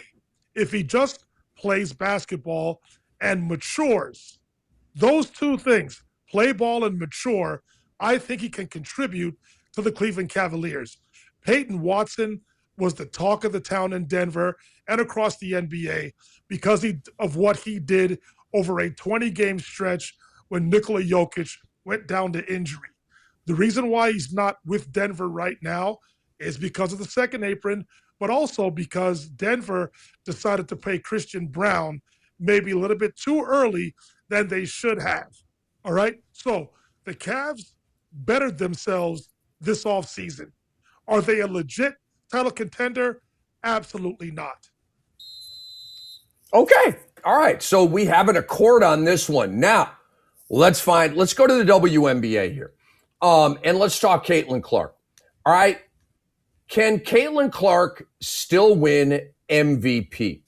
Caitlin Clark is hot she's hot like fire right now. Okay. She's on fire. 26 points and 9 assists over her last 12 games, 49, 41, 86 shooting splits over that period. And I believe the Fever have won 6 games in a row. It's 5 or 6, something like that. They're scoring the rock at an epically historic level. All right. They have the best offense in the WNBA, maybe the best offense in the history of the WNBA. Yep. Obviously, defensively, they give up a lot. Okay. It's a style of play thing. But the Fever are rolling. Caitlin is rolling. We've had the MVP debate and we've stacked it, right? I'm on Asia. Dwight is on Olivia Miles. Ashley, I apologize. I can't remember. I think you were with Miles, but I can't remember. So, but the question is here. Can Caitlin Clark still win MVP? So, Ash, you first. So, Dwight, you're going to be shocked about this because I do have to take into account the second half of the season, and Caitlin Clark has completely gone nuclear. Yes, I mean, she's a top 3 player in scoring right now, and she's number 1 in assists. Fastest player in WNBA history to get to 700 assists. Not to mention, she's breaking her own record of 20-point, 10 assists per game. And then also, she became the first player in league history to average 26 and 9 over a 10-game stretch, as Rick alluded to. And Indiana keeps on winning. When you take a look at this 5-game winning streak they're on right now, they're only about 5.5 games out of first place. And you can argue that Kelsey Mitchell and Caitlin Clark are the best duo in the WNBA right now. And they've also broken records for both scoring 20 points in 16 games this season. So what Caitlin is doing, she's not just a scorer, but she's a facilitator. She gets them going. She knows how to get players to their spots. She knows how to get to her spots. You can make your arguments that sometimes she's jacking up shots that she shouldn't be, turning the ball over at times, complaining to the refs. But you can't deny that Caitlin Clark is one of the best, most vibrant players in the WNBA right now. But I'm not going to take away what Olivia Miles has been able to do as a rookie in Minnesota without their best player, Napisa Collier, who was also one of the top candidates for MVP last season, and getting them to first place in the W right now. And I know we talked about this yesterday, Dwight, on text, where she is potentially going to miss a couple games now with this ankle injury she got. But I really hope that doesn't take away from everything she's done up until this point. But you got to take a look at Caitlin Clark. And I'm not going to completely count her out of this race. But then you also have to look at A'ja Wilson, averaging 26 points per game, leading scorer in the W with the second best record in the league. So I'm not going to take anything away from any one of these girls right now. To me, this race is up for grabs. I'm still going to have Olivia Miles, number 1. I might want to squeeze Caitlin Clark, number 2, and A'ja Wilson, number 3. Okay. Love the answer. Dwight, Walton. Can Caitlin, and I know, like, that there's nobody, look, Dwight Walton is more on the Olivia Miles MVP campaign than members of her family. Okay? So with that as the setup, Dwight, can Caitlin Clark still theoretically win MVP? So I'm glad you framed it that way. I'll answer the question first. Can she still win the MVP? Of course she can. She's in the conversation. She's in the top 4. But my top 4 right now is Olivia Miles, Kelsey Mitchell, Caitlin Clark, A'ja Wilson. And again, this is not to discredit nor disrespect A'ja Wilson. She's having another otherworldly type of season. But the reality is the Las Vegas Aces are currently 4th in the race for top spot in the league. She's 4th. That means she's playing great, but it's not really adding on to wins to where they can go up against the Minnesota Lynx, the Golden State Valkyries, the Indiana Fever. Again, I know there's more to the MVP race. You look at the analytics part of it, the plus minus, all of that stuff. I get it. But for Olivia Miles to allow the Minnesota Lynx to maintain their greatness without Napheesa Collier. Now, Napheesa Collier, since she has come back, the team is 9-1 in those games that she has played. But the reality is, Olivia Miles is the one that has maintained their greatness from day one. I asked Chastity Melvin, Megan McPhee, Ashley Neville, a few of my female friends in the media, since I think the 5th game of the season, with the way Olivia Miles is playing, is it too early to have her in the MVP conversation? And they told me yes, but I've been on this bandwagon since very, very early in the season. And for her to maintain this and to be better than she has been since the beginning of the season, to me right now, it's not even a conversation, with all due respect to Kelsey Mitchell, Caitlin Clark, A'ja Wilson, and if I can throw Shakira Austin into the conversation as well, with the upstart surging Washington Mystics, she's also in that conversation as far as I'm concerned. But Olivia Miles is the MVP. There's no debate here. There's no discussion. The conversation has ended. To be 16-2 on the road, to be more dominant on the road than they are at home, the spectacle Olivia Miles is the standard right now. Fans are going to games to see Olivia Miles play. Kayla McBride is arguably having her best season because of Olivia Miles. Kayla McBride said it after the game last night. It's easier to play when you've got a point guard like Olivia Miles as your teammate. She has acknowledged that. So to answer your question, can Caitlin Clark still win the MVP? Of course she can. She's in the conversation. But I'm just hopeful that the voters, and to Ashley's point, don't use this injury against Olivia Miles, because she is going to miss the next several games. She could barely walk off the floor last night. I think they play the Mystics tomorrow night. Then they play Golden State again next Monday in Minnesota. I'm hopeful she's back by next week. I don't know if she will be, but it'll be shame on the reporters if they use this injury to give the MVP to the de facto winner, A'ja Wilson. It'll be disingenuous at best. Don't do that, because the reality is the Lynx have a 4-game lead on the rest of the league, and it's because of Olivia the Spectacle Miles.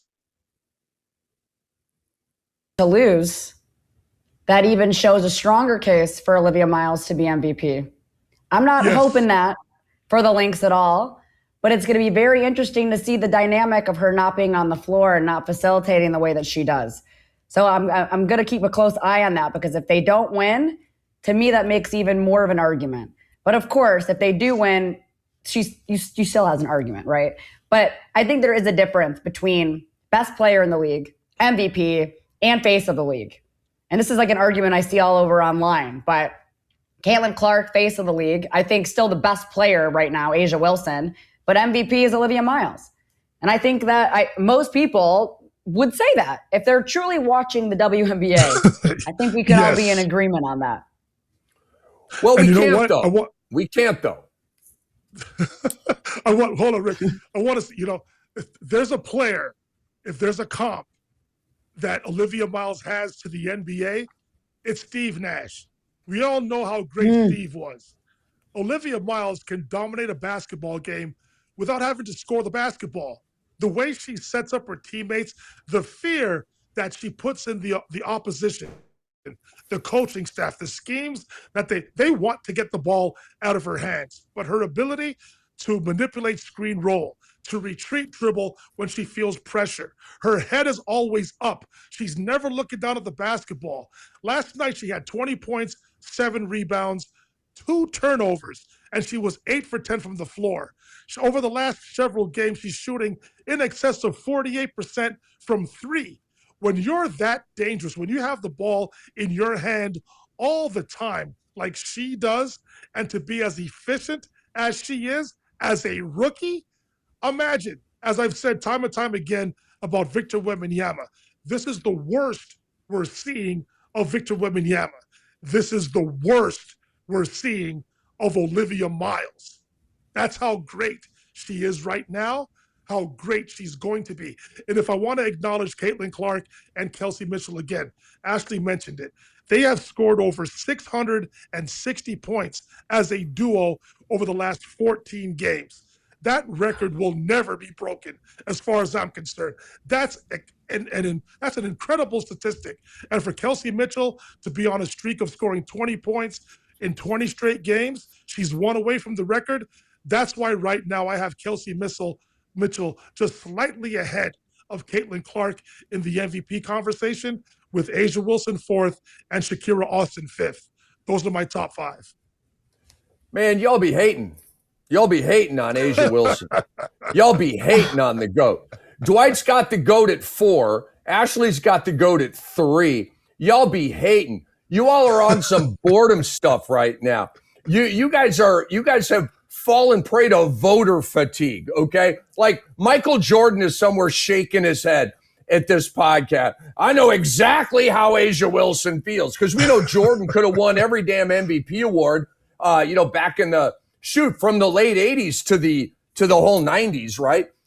Ended up getting 5, but could have gotten it every year. So Asia Wilson's the same level of player. I mean, she literally could win MVP every year, and everybody like, okay, she's the best player in the league. Her stats are amazing. Vegas is always, they're 4th right now. Let them win 3 in a row.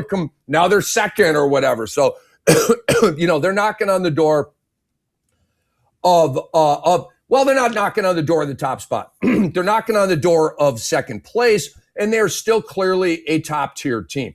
But y'all be hating on Asia Wilson, man. Y'all be hating. All right, so is it too late for Caitlin Clark to win MVP? Yes. I am ready to say, I'm not even leaving the possibility open. And I understand what I'm doing. It's America's sweetheart twin sister. Like, do Caitlin Clark and Taylor Swift hang out? Did I see them at a game? Did I see them in a luxury suite together? Did I see them at a Chiefs game together? My point is, like, Caitlin's cute and cuddly and America loves her and she's in every commercial and blah, blah, blah, blah, blah, blah, blah, blah, blah. But she will not win MVP. And I am ready to rule it out, okay? Asia Wilson is running away with this award. And I know what? Dwight is like, what are you talking about? Dwight, before I continue with my soliloquy, I have a question for you. Because it seems to me that over our months and months of doing beautiful broadcasting here, that you frequently bring up the Las Vegas odds and their reliability and the we can draw conclusions from the Las Vegas odds. Am I correct? Yes, 100% confirmed, yes. Okay, so then let's go to the betting odds for WNBA MVP. I did this last night. A'ja Wilson is a minus 1,100. That means you bet that means you bet $1,100 to win $100. And you're like, well, wait, no, that's opposite of what it is, right? Yeah. What that means is you don't bet that. Mm-hmm. Nobody bets that. Nobody's betting. I mean, like those numbers say it's over. It's a wrap. Shut it down. There's no more MVP debate in the W. Okay. It's A'ja's award. A minus 1,100. Okay. And then number 2 is Olivia Miles. And she's not at like a number that's even close. She's at a plus 1,000. That is a Grand Canyon-esque divide on the betting board between Olivia Miles and A'ja Wilson. Now, I think Olivia Miles has made this a debate and is very close, okay? I'm not hating on Olivia. I think she's absolutely fantastic. She plays for my team, Minnesota Lynx. I definitely think this is a debatable. I definitely think Olivia Miles is in the running, legit, okay? Las Vegas doesn't see it that way, okay? And this isn't just the aliens out in Las Vegas who are so brilliant at this stuff. Money that comes in, they set the odds, and then it's pretty much all based on money that comes in, okay? And that changes it. And obviously, if a player gets hurt or there's other circumstances, but the money that comes in either maintains the number or it changes it. A'ja Wilson's at a minus 1,100 right now. The betting world is like, all right, I'm moving on to some other opportunity to make money. Nobody's doing that, okay? Now, Olivia Miles at a plus 1,000 is a shrewd bet. It is. Okay, that means you bet 100 with the possibility of winning 1,000. Okay, plus 900. That's a good bet. Caitlin Clark is at a plus 2,500. Okay, so if you're feeling real frisky about Caitlin Clark winning MVP, throw $100 on it. If she wins, you would have a $2,400 profit off of betting $100 on Caitlin Clark to win MVP. Just saying. Paige Beckers is next at a plus 8,000. Kelsey Mitchell is next at a plus 12,500. And then Breanna Stewart is like, hey, remember me? I'm kind of goatish too. She's at a plus 25,000. Think about that. You bet $100 and you literally make $24,900. But Stewie ain't winning MVP, so don't waste your money. And that's my point, Rick. And that's my point, Rick. How if you're truly watching the WNBA, and I know the odds makers across the board are because this is their life, this is their livelihood. They have to put out accurate in what they believe. They have to put out accurate numbers so you can bet on these things. But for them not even to have Shakira Austin in the conversation on their odds boards just tells me that they're not paying attention to the actual landscape of what is happening here. Breanna Stewart's name, with all due respect to her, and she's a fantastic player. If you follow the W, we all know how great she is. But the Liberty have been at the bottom, at least they're in the playoff picture, but they're not in the running for the top spot at all. They've been inconsistent all season long. But because Breanna Stewart is Breanna Stewart, they put her name in the odds. And I understand any team that loses their best player, the success of the team is going to go down. The performance is going to go down. That's understood. That's understood in all sports at all levels. You lose your best player, you're not going to be as good. But the reality is Breanna Stewart shouldn't even be on the board for most valuable player. Let's talk about the teams that are actually having success this year and reward the players who have been the main reason for this success, which is why, no disrespect to A'ja Wilson, but they're not better than Minnesota. They're not better than Golden State, and they haven't been better than the Fever this season. Now, if you want to project that Asia Wilson, Chelsea Gray, Jackie Young, and the rest, Nalissa Wilson, I believe is their name, and of course Becky Hammond, if you want to talk about their playoff experience and how you don't want to bet against them in terms of winning a championship, that's fine. That's an entirely different conversation. But in terms of the regular season, to not have Shakira Austin on the board in terms of MVP odds is wrong to me. She's one of the best players in the league, and the reason why the Mystics are where they are. Even Sonia Citron, how great she has been.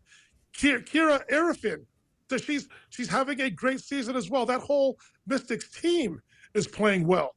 But I'm just talking about the individuals that deserve to be in the conversation.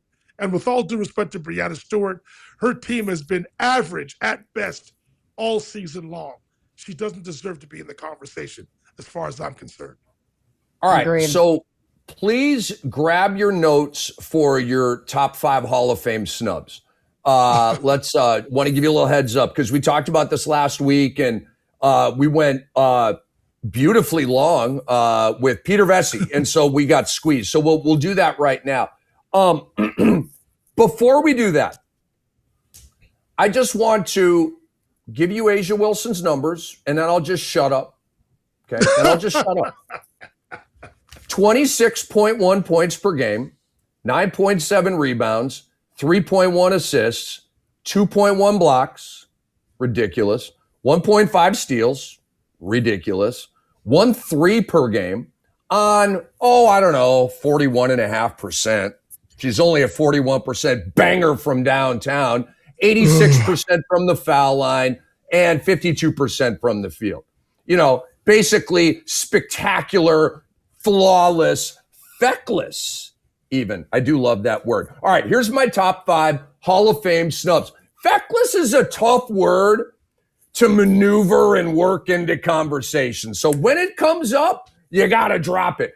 Okay, if you want to get freaky with the word perfect, throw feckless at him and see what you get. All right, number 5, our guy, Reggie Theus, 2-time All-Star, 18.5 points, 6.3 assists over his entire career. When he retired, he was one of 5 players in league history with 19,000 points and 6,000 assists. And because we're getting kind of short on shows, so I'm going to kind of speed through mine. And we're not going for 20 minutes on this. Just to let you guys know, kind of a quick dive here. Just kind of run through your list. All right, number 4, Joe Johnson, aka Joe Cool, aka ISO Joe. Love me some Joe Johnson. 7-time All-Star, All-NBA, 20,407 points, countless, oh my God, shots.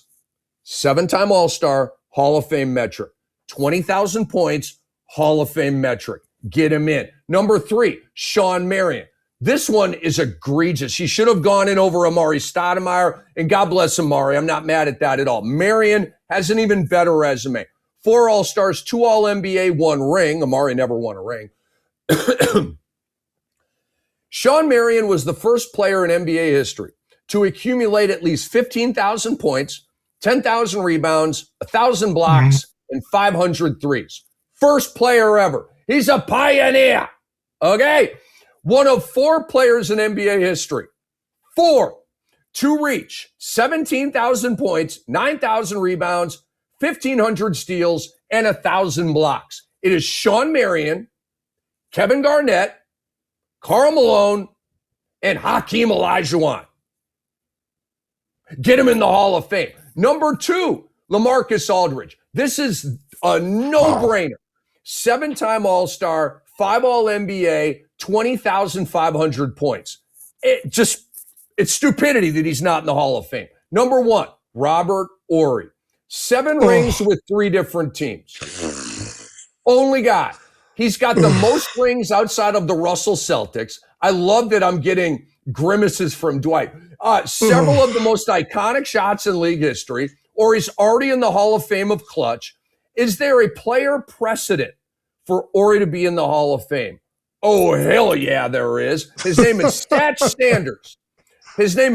Sanders. A.k.a. Tom, of the Boston Celtics. That's Satch, fair. God bless him, love him. I've interviewed him before. Phenomenal guy. 8 rings. Robert Horry, 7 rings. Satch Sanders does not have Hall of Fame statistics. Not even close. He would tell you that. Satch Sanders is at 8,766 points. How in the hell does a player with not even 10,000 points get in the Hall of Fame? Because he got 8 of them things, okay? Robert Horry, 7,715 points. That's like 1,000 points less than Satch. He's 1 ring less than Satch. That is a good comp for me. Robert Horry should be in the Hall of Fame. Do I pick it up from here, man? Who's your top 5? It's quick for me. It's Sean Marion. It's Mark Price. It's Tom Chambers is my top 3. And then there's so many different players that I could go to here. There's Sean Kemp. There's so many. There's like you said, LaMarcus Aldridge. I've had this conversation in regards to Robert Horry time and time again. I understand the big shots that he has made over the course of his career, but I don't know if this is the actual criteria, but there are a few that are currently in the Hall of Fame that I don't think should be in there. I'm not going to mention their names, but I think that the silent criteria is, at the very least, have 5 All-NBA selections. If you have 6, you're automatically going to be in there. So I believe Sean Marion speaks to that. I believe Tom Chambers speaks to that. I believe Mark Price definitely speaks to that.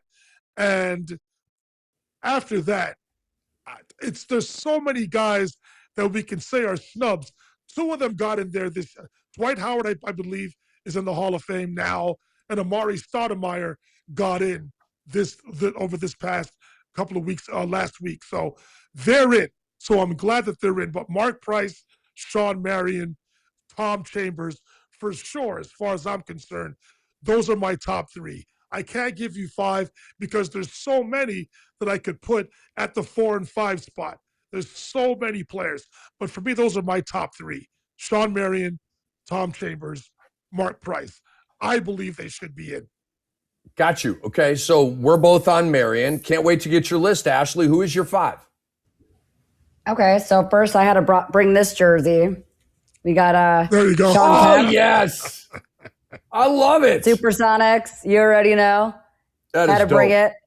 I did say Sean gotta have him quietly. Had to have cool. that in there. 6-time All-Star, 3-time All-NBA Finals appearances. I also want to look at Jermaine O'Neal, another one, 6-time All-Star, 3-time All-NBA, finished 3rd in MVP. Joe Johnson's another one, 7-time All-Star, All-NBA, 20,000 plus points. Kevin Johnson, 5-time All-Star, 3-time All-NBA, or 3-time All-Star, 1993 Finals. Sean Marion as well, 4-time All-Star, 2-time All-NBA, 2011 NBA champion with Dallas, 16 NBA seasons. Like, insane resume. Are you kidding me? Right. What's the NBA doing? And then the last one, I mean, obviously Robert Horry, as we mentioned, 7-time NBA champion, massive playoff performances. I don't really know why he's not in it. Yeah, he might have not been, the leading scorer, but I mean, think about how many different, championships he's won with different teams. It's absolutely incredible the impact he made, and could be potentially the common denominator in those threads, right? Sometimes it's like in the NBA where you ask certain players to take a backseat role in order to let other players shine, and you're going to penalize them for that when he's won multiple championships. So that's my list, but I have other guys on here too. Yeah. No, I love it. So We all have Marion. We all have Sean Marion. Okay, go ahead, Dwight. No, I know we're up against the clock here, but I just want to say I know championships are a major part of a player's resume. I get it. But when you have a player like Eddie Johnson, who's out there, who I listen to every day, and he is his biggest fan, obviously, but he's close to, I believe he's at either up or over 20,000 points. And we're talking about putting a player, because He has 7 championships, a player that scored 7,000 points for his career. And you want to put Robert Horry in, but not Eddie Johnson. That, to me, statistics matter. All right. I understand that championships is the end all, and that's what supplants you at your legendary status in any professional sport. But when you compare Eddie Johnson's numbers to Robert Horry's numbers, and we're clamoring for Horry to get in before Eddie Johnson, to me, it doesn't make sense, because stats matter at the end of the day. It's consistency over the course of a career. Robert Horry, 7-time champion, has made numerous big shots. That's why he's known as Big Shot Bob. I get it. I understand that. But Eddie Johnson's career, his numbers obliterate whatever Robert Horry has done over his career, and we're not even talking about Eddie Johnson. That, to me, is where the conversation kind of gets skewed a bit, as far as I'm concerned. I will let Shaquille O'Neal have the final word on this conversation. Was hanging out with Shaq and many others in the green room that connected NBA TV and TNT 10 years ago, 12, whenever the heck it was. And playoff time. And kind of a lull came over. We're all sitting, eating and stuff. And I'm sitting right next to Shaq. And Shaq looks over at me, and you can just kind of feel the presence, right? And he kind of paused. He's looking at me, goes, you know, Shaq studies you. It's not in a bad way. He's so freaking smart. He's like he's like the Predator, right? Remember that, like, with all the computer, like, like he's analyzing you, right? Like the freaking Predator. And he's looking at me, and he's like, is Robert Horry hold on, let me get in Shaq. He said, is Robert Horry a Hall of Famer? And I said, and I actually, because I like messing with Shaq, so I went like, Robert Horry a Hall of Famer? That reaction offended Shaq. I am not kidding you. He was like, and it went from like shock to anger like that. And he didn't like stand up and tower over me, but he was like, man, F that. And he went on an Horry soliloquy about why he should be in the Hall of Fame. Shaq, love you, man. And Robert Horry, me and Ash think he should be in. Dwight does not. And I tell you what, you want to bring a cool debate to the next time you go to the barbershop to get a fade? Bring that up. Should Robert Horry be a Hall of Famer? The barbershop will go crazy over that debate. All right, here is my rant. Louis Riddick is my hero. Louis Riddick for president? He might get my vote. ESPN analyst, former NFL executive, has criticized undisciplined joint practice brawls like the Cowboys and Saints just had, right? Football season, we're going to talk a little football, all right? Warning teams against dragging out quarterback competitions. This is what Louis Riddick is saying. All of this is genius. Warning teams about dragging out quarterback competitions, Cleveland Browns, okay? Like the Vikings never even should have had one, okay? And then pushing back against complaints regarding the physical nature of modern NFL training camp because it's so stressful for these players, and they're going to break them, and they're going to just shred and disintegrate into nothing.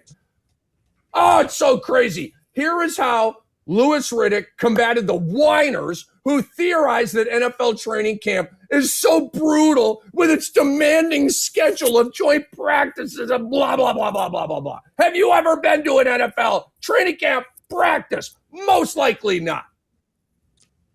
You're telling me that these soft-ass NFL training camps in 2026 are leading to injuries.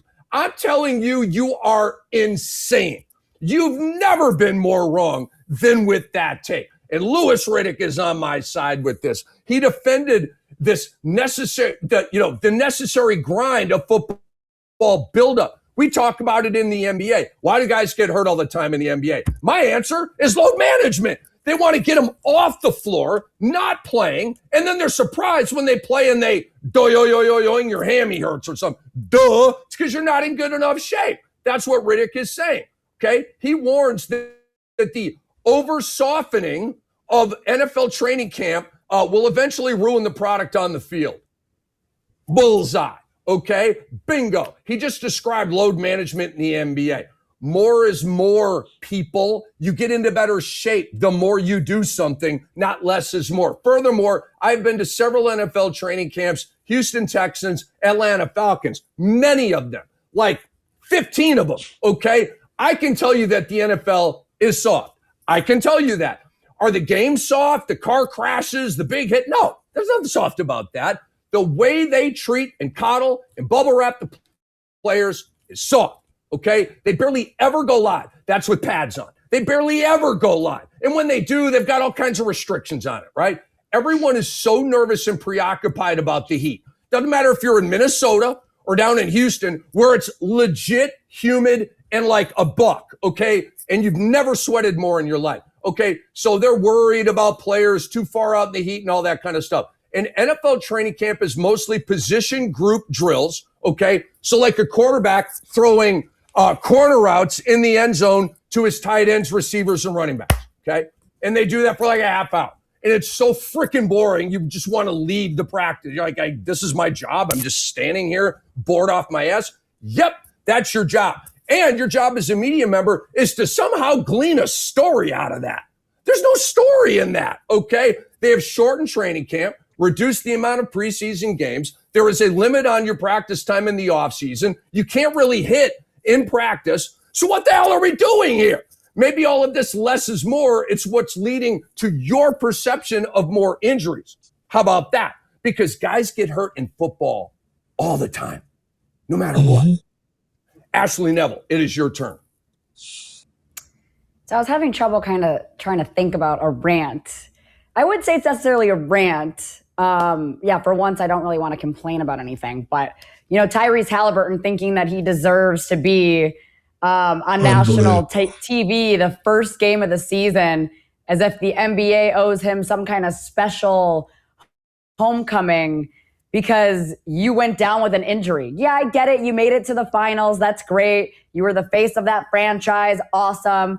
But who the hell wants to watch the Pelicans and the Pacers for the home opener, right? Like, I don't want to sit there. Is it on a Tuesday or a Wednesday? First games of the season. Wednesday, first games of the season on a nationally televised game and watch Booty Cheeks Pelicans versus the Pacers. No one wants to watch that. Wait, you're complaining. I thought you said you weren't going to complain. You're complaining now, and I love this. I'm not going to go as crazy as you did about your rant. I'm just going to say, listen, man, Tyrese, we respect you. We love you. I'm so excited to see him back, ready to play. You know, what he was able to do with that Indiana Pacers team and make it to the finals that year and then go down in the way that he did. I mean, he had OKC on the edge of their seats, and it was great to watch. But come on, man, the NBA doesn't owe you jack squat, okay? Acting like the NBA, like, it's just... Against the Pelicans, man, no one wants to see that. So with all due respect, Tyrese, we're excited to have you back, but the NBA doesn't owe you anything, and we don't want to watch that, okay, with all due respect. Maybe against OKC. Yeah, I want to see that rematch. That'd be great. But first game of the season, absolutely not. Okay. I like it a lot. Dwight, bring us home, big fella. You know what, Ash? I don't want to push back to what you said is absolutely correct. Is there a possibility that he said that in tongue in cheek? Was he being serious when he said it? You know what I mean? That's because it looked like it. I hope it was tongue in cheek because I think it was. I think he was joking, but that's something else. But my rant is very short. As the resident Dallas Cowboys fan, along with Dennis 3D Scott, I know that we're the Dallas Cowboys fans. While I'm excited for this season and all the roster moves that we've made on the defensive side of the football, the way we're being spoken about so positively is scaring the hell out of me. And it's almost as if the media are setting up the Cowboys for a disastrous season because of the way they're talking about them. Of course, the LA Rams are the odds-on favorites, especially if Aaron Donald finally commits to what we know is it'll be a scoop now if he doesn't play for the Rams this season. So the Rams are the overwhelming favorite. But the Cowboys, according to some, are right there with them. And I can't see that until I see it. I would love for it to happen, but for me, the Cowboys are definitely going to be great offensively.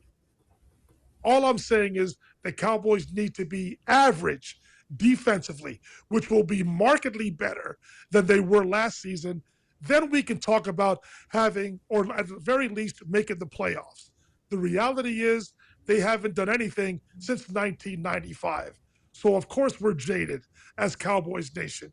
I would love to see them have the success that all the pundits think the Cowboys are going to have this year, but I'll believe it when I see it.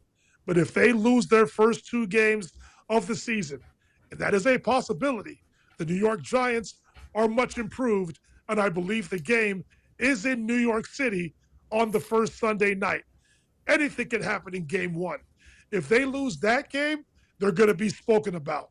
If they lose their second game, all hell will break loose in Dallas. So I'm trying to be as conservative as I can. I love the moves they've made, particularly on the defensive end. But I am still guarded.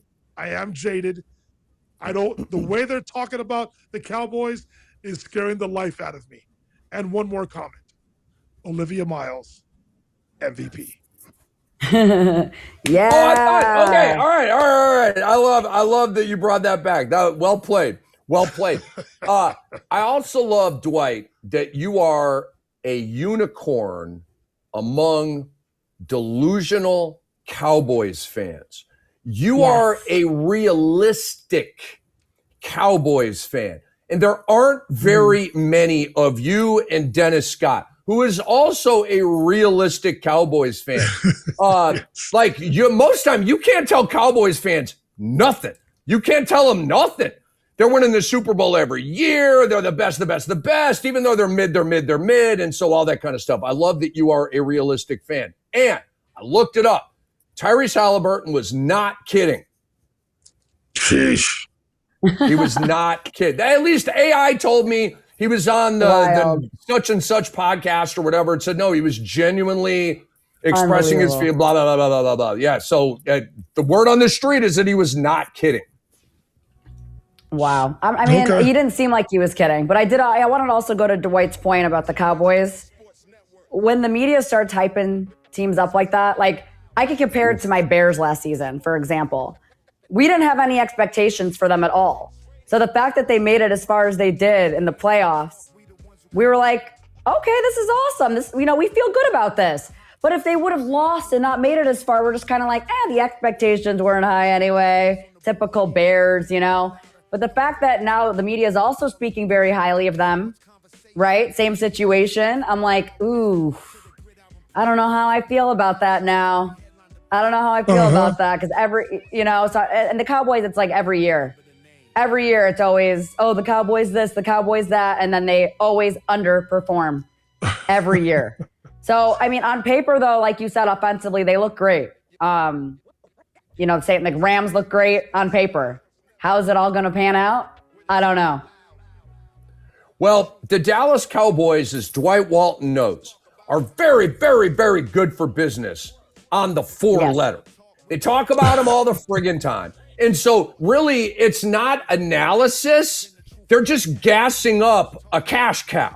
That's all they're doing. They're throwing lipstick on a pig. That's all they're freaking doing, okay? And they do it year after year. Guess what? When the NBA cranks up, what team is everybody going to be talking about and gassing up just like they're doing with the Cowboys right now? You already know. The Los Angeles Lakers, okay? You're just wait for it. It's going to happen. Oh, the Lakers, because they're a needle-moving, America's team type of team. We are out of time. What a banger of a show. Huge thanks to Assistant General Manager of the Bucks, Milt Newton, for coming on and having fun with us. Love me some Ashley Neville. Love me some Dwight Walton. Love me some Kai. Love me some Jason. Dr. Phil, B-Dot, they couldn't join us this week. Hopefully they can fall in next week, and that's when we will see you next Thursday, 2 p.m. Eastern Time, the next episode of Beyond the Surface on the X-Rated Sports Network. Have a great weekend, everybody. Bye-bye.